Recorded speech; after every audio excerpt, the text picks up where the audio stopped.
हीच मुची प्रार्थनान, हेच मुचे मागणी.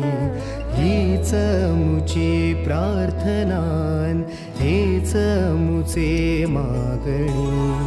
माणसाने माणसाशी माणसासम वागणे.